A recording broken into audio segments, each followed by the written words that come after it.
Well, here it is like this. The environment. There is an element of the supersystem that has memory. And here is the environment. Once I tapped a random response. Twice I tapped a random response. So I kept tapping until I tapped out. And finally, the response is probabilistically predetermined. That is, the response is formed in the process of combination based on random sampling of information modules in the memory structure. That is, it is determined by a predetermined measure, a matrix of possible states, and these possible states of any element of the universe are probabilistically predetermined. In terms of information, such a developing structure represents a combination of three functionally distinct formations. And we will talk about them. This is a deterministic long-term memory, probabilistic short-term memory, and a mechanism for random sampling.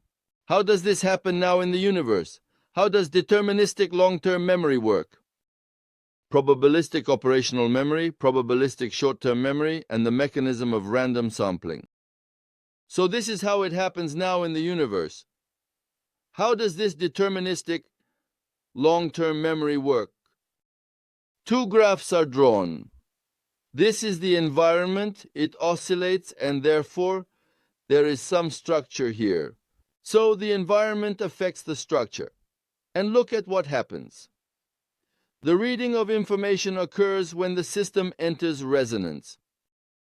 That is, the sampling of information and the transition to a new state occur when a resonant phenomenon takes place. And we learned in school that when soldiers march on a bridge, the bridge collapses when the system enters resonance. Therefore, if the sampling of informational modules occurs based on resonant, self-oscillatory, and other phenomena that express a good match of informational characteristics, external environmental influences, and the internal state of the structure. You can easily compare this picture, and you can try it at your own convenience at home. Thus, the strings of musical instruments respond to sounds of a certain frequency. That is, a tuning fork or a guitar responds. It hangs on the wall, and you produce the corresponding vibrations, and the guitar starts to resonate. And at that moment, sampling occurs. Probabilistic operational memory. So, how does it work here, perhaps? Here, it accumulates statistics of the structure's responses and combinations of possible responses to environmental influences. Thus, the probability of retrieving the information necessary for a correct response is subject to the frequency of accessing that information. Well, you can imagine an analogy like this. Imagine a wave rolling onto the sandy shore. Did you write something in the sand? Well, some word, some information. So the wave covered it, washed it away, and if you manage to restore the distorted information before it is covered by another wave, then this information will be stored.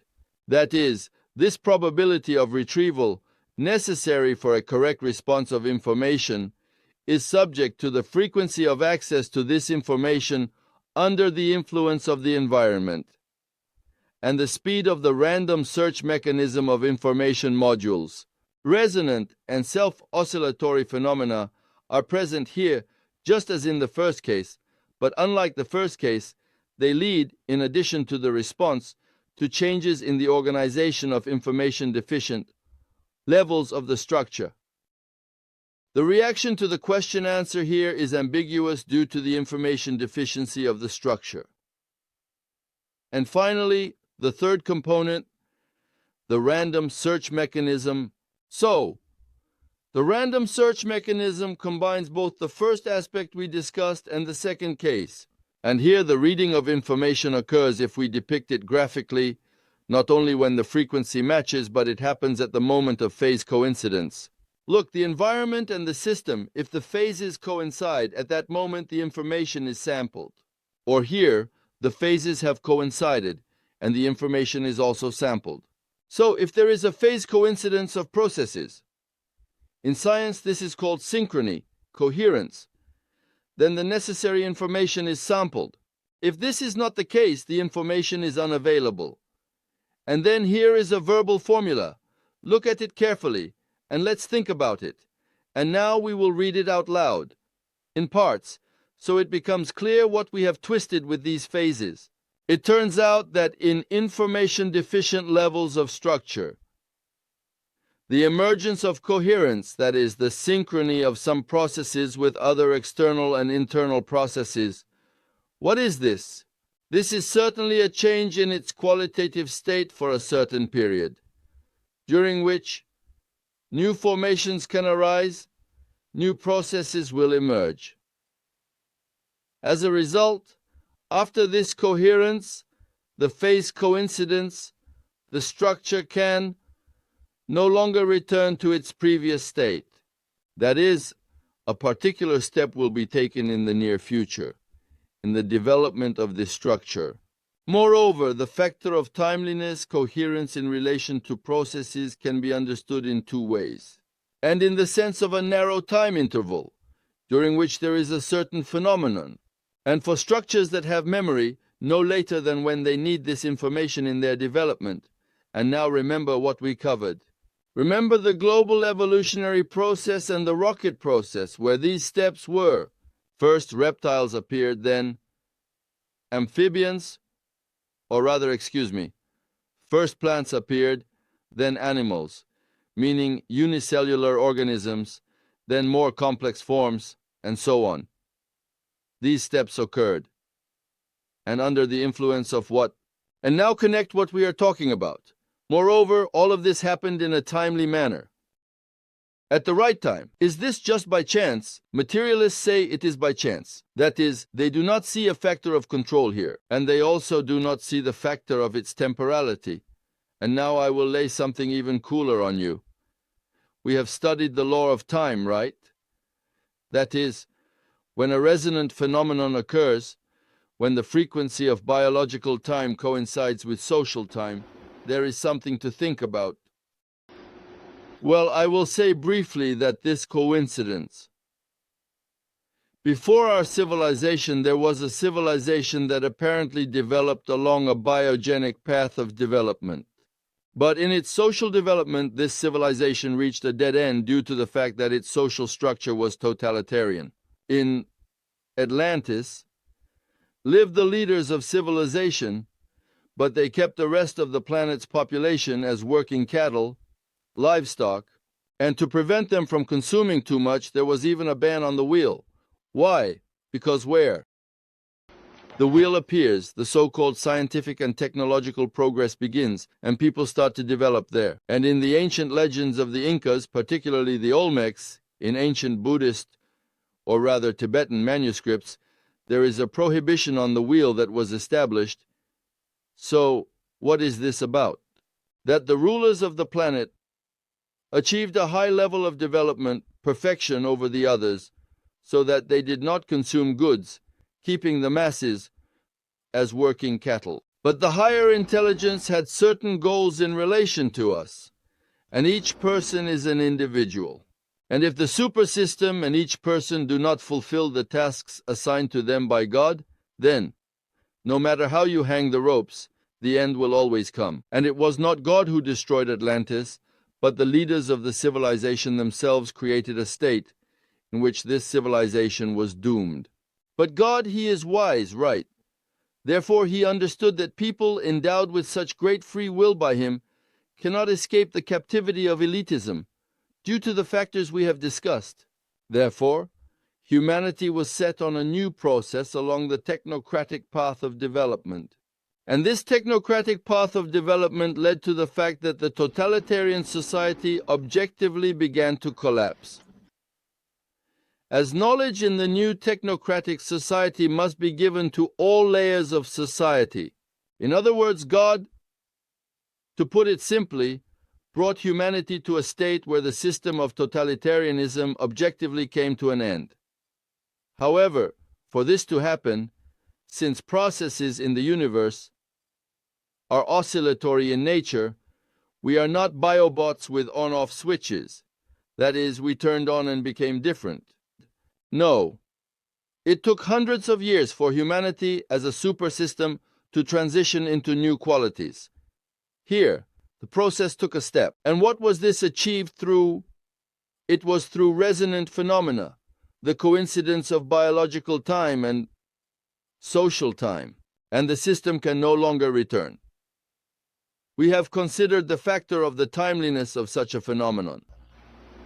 So, what conclusion can be drawn from this? Synchronicity and coherence are one of the manifestations of timeliness in the flow of a set of processes, and this is the most important thing, a universal natural factor that highlights a randomly constructed response possessing sufficient informational saturation to maintain the structure of the achieved level of organization or to enhance it. Therefore, these mechanisms as a whole, which we have discussed, are used to shift various structures of the universe in the desired direction. In general, management is carried out through frequency processes. And if we return again to what we discussed about changes in the chromosomal apparatus and the causes of mutations, this is again related to oscillatory processes. That is, at the right moment, a certain informational influence from the universe or God alters the chromosomal apparatus so much that it begins to develop further in the desired direction. That is, it has changed in such a way that there is no turning back. Therefore, summarizing what has been said, what can be concluded? It is possible that at some stage of evolution, after overcoming a certain threshold of information processing power, the manifestation of the previously discussed totality was called intelligence by humans. But this combination of processes and factors occurs in a wide range of frequency bands on various information carriers at different levels and hierarchies in the organization of the universe. Thus, memory is not intelligence. The mechanism of information processing is also not intelligence. And the mechanism of information transformation is not intelligence either. The mechanism of processing and transforming information is also not intelligence. But all of this taken together, this entire combination, is what constitutes intelligence. With this understanding, what we have said is that the entire universe and its fragments as a whole possess intelligence and a personal aspect. And intelligences are different from one another only by the specific fragments of the universal measure they have mastered in various ways. If you remember, we drew the universal measure, this multidimensional probabilistic matrix. Well, here we have shown it conditionally. It has neither beginning nor end. The universe is eternal, infinite, and so on, and it possesses complete information about itself. One intelligence has mastered this fragment of the universal matrix, another has mastered this fragment, the third has mastered this blue fragment, and so on. Then we can talk about how we encounter. Surely many have read science fiction novels and stories where different intelligences encounter each other. How can they communicate with one another? This can be done if there are necessary coincidences for mutual understanding, primarily through the material carrier in which this process occurs. I don't remember a specific novel now where people from a second planet encountered people from our planet and they had a second atmosphere. You know, the second one is unacceptable for humans. And in this science fiction novel, they communicate through glass. They seem similar, but they cannot communicate because the environment is completely different. That is, they differ in the material medium, in the frequency range of the processes of existence of structures, carriers, and intelligence. What we are discussing now when we consider egregores will become even clearer what it is about, since there are bioplasmic structures that our legitimate science does not address at all. When we talk about egregores, it will become clear, since the bioplasmic structure is what many now refer to as the thick world and thin world by the Rerichs and their followers. And what is the thin world there? It refers to oscillatory processes, like those in religious cults, such as angels, archangels, and so on. These are bioplasmic structures. They indeed also possess intelligence, collective intelligence, which we will discuss when there is a lecture on egregores. But for now, it is important to understand that there should be a match in the frequency range. That is, we communicate. What we see is the visual frequency range. What we hear is sound. But there are frequencies that we do not hear, yet they exist. Do we hear radio waves? No. Through the sense of measure, a person can perceive all of this. That is, through the bioplasmic field, they perceive the entire spectrum of frequencies, as their organism is structured that way. The same can apply to mutual understanding in the information coding system. Even, let's say, someone who does not know Chinese or Russian, how can they communicate? Therefore, there must be a system for coding the corresponding information. In terms of commonality, information bases are necessary for mutual understanding. And so, well, for example, what is shown here. This intelligence interacts with this acquired intelligence. It can communicate. And the little red one has mastered this part of the universal worlds. And the blue one, but there is no interaction between them. What can serve as an interface for all of them, these intelligences? To communicate with each other. The universal measure. That is, God can connect everyone with each other, meaning communication. And through the sense of measure, one can communicate with other intelligences. Intelligence management. Intelligence is one of the tools given to human consciousness. And like any tool, it is manageable. What is presented in this picture? Look. Again, there is an object of control, a control system, an influence on this system. All of this flows in an environment, including under the control of the hierarchically highest encompassing management. Here is the general scheme. Now let's translate this. To the level of intelligence, there is a person has consciousness, and a person has intelligence. This means he can influence this intelligence and obtain the corresponding result, evaluate this result, and so on. That is the usual control scheme. The control system can always be applied everywhere. We have already talked about it. So what do we get? If the consciousness is disciplined, then even with a small intelligence, disciplined consciousness is like wind in the sails. One can achieve the intended goal. But if the consciousness is powerful, good, but undisciplined, then it is called wind in the head. Consciousness tears the intelligence to shreds, and in the end, nothing comes out. That is, these are bustling people who are flustered, a mess in their heads. So how do you achieve discipline? So, how to organize? This means knowing everything we are talking about. To avoid the mess in the head, one must correctly understand the processes occurring in the universe. So, what is this based on? Understanding the Trinity in the matter of information of the world and that all processes are manageable. That is what we are talking about. If we tell our children all this from childhood, then even with small capabilities, one can achieve, as they say, wind in the sails and reach the intended goal.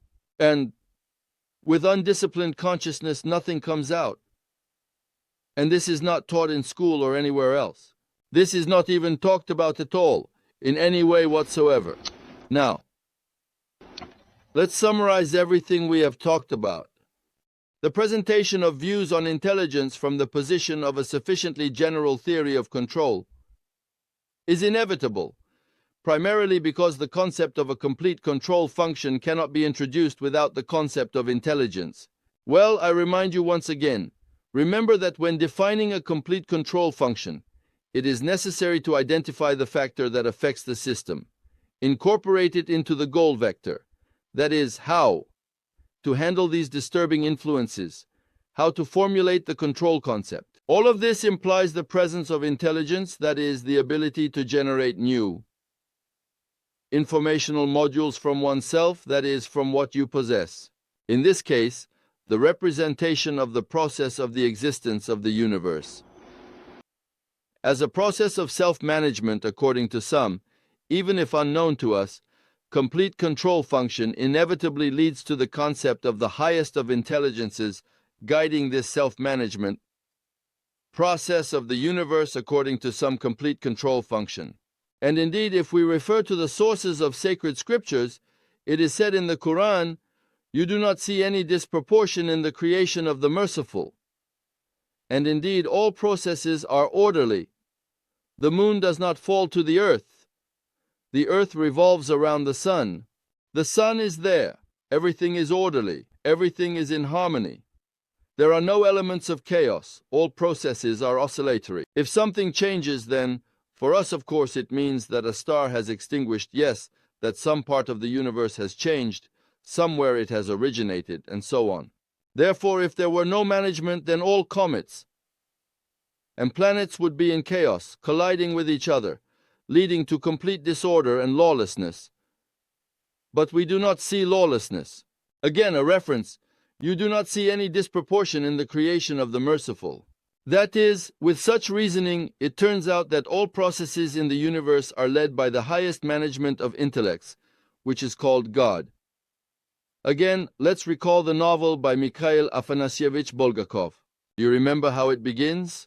There, Berlioz and Ivan Bezdomny are sitting on a bench, and Woland sat down with them. They say, "Yes, we are atheists, that is, we do not believe." And Woland says, "Then who manages everything?" This surprised both Berlioz and Ivan Bezdomny.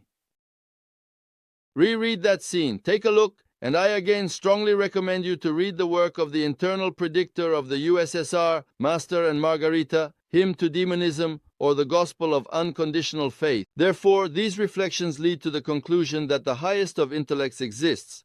That is, someone must manage all of this. This scene in the novel by Mikhail Afanasyevich Bulgakov is precisely about this. So who manages everything then? According to them, it just happens by itself. But how can it happen by itself if you know there is an object of control, a subject of control, and informational influences? So who will manage all of this? Does it just happen by itself? Of course. Like the mortar with Baba Yaga, but then it is still a self-management regime that needs to be organized.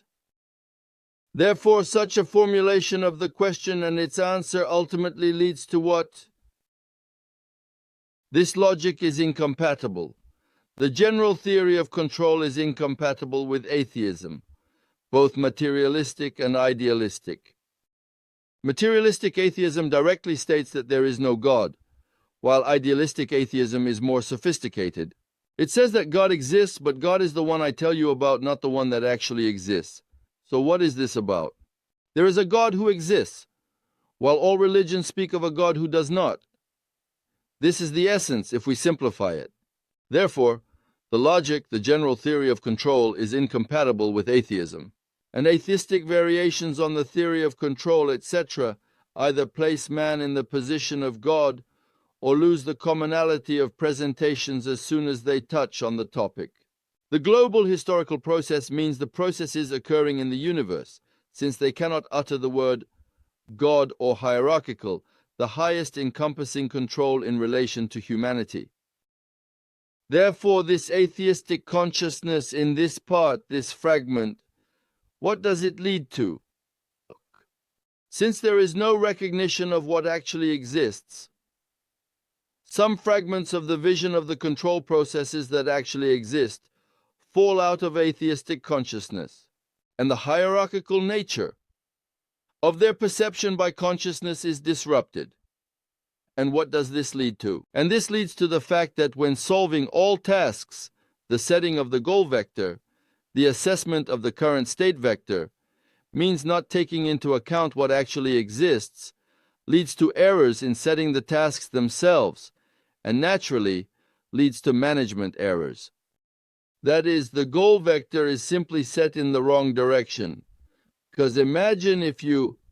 Remember, we considered that your process is ongoing. Alongside it flows another process, a different process, a third process. And materialists say there is no God. That is, they do not take into account the influence of the rhythms of the cosmos, the sun, and so on. And what has this led to? And this has led our civilization to a global systemic crisis. Here is this scheme for you. Why? That is, they do not take into account what actually exists. And another trouble is supposedly brought by the religious consciousness of a totalitarian society. It carries another trouble. What kind? Dogmatization of Scripture. That is, identification. A person, their understanding, their will, the recording of people, plus editing, censorship, this human subjectivity, is considered the will of the Almighty. And what is this? This is pure Satanism, as it substitutes the will of the Creator with the will of the person who brought this subjectivity. And again, what does this lead to? It again leads to a global systemic crisis. So, what is the way out of this situation? We say the recognition of the Creator and the alignment of the vector of human existence goals, with the goals that the hierarchically highest encompassing governance, what we call God, implements in relation to us. This approach, along with other approaches I have shown you, has led to a global systemic crisis. And so, when considering intelligence, what conclusion did we come to? That intelligence is possessed not only by humans, but also by the entire universe as a whole, and its fragments, albeit in varying degrees of fragmentation, of course. And what the universe possesses intelligence, people have called God. That is, the most powerful intelligence that exists is indeed God. And He manages all processes, including all of us. And management cannot be aimless. Therefore, in relation to us, when talking about human life, a goal is set. How to come to the awareness of it? Therefore, one must enter into a dialogue with the one who set this goal before you. How can this be done? Through a sense of measure. This means to engage in a dialogue with Him. How to determine if you are speaking with God or not. Stability and predictability. If hints are coming to you, you also need to be able to see them. This is actually what we have been talking about. Next, we will move on to the consideration of supersystems.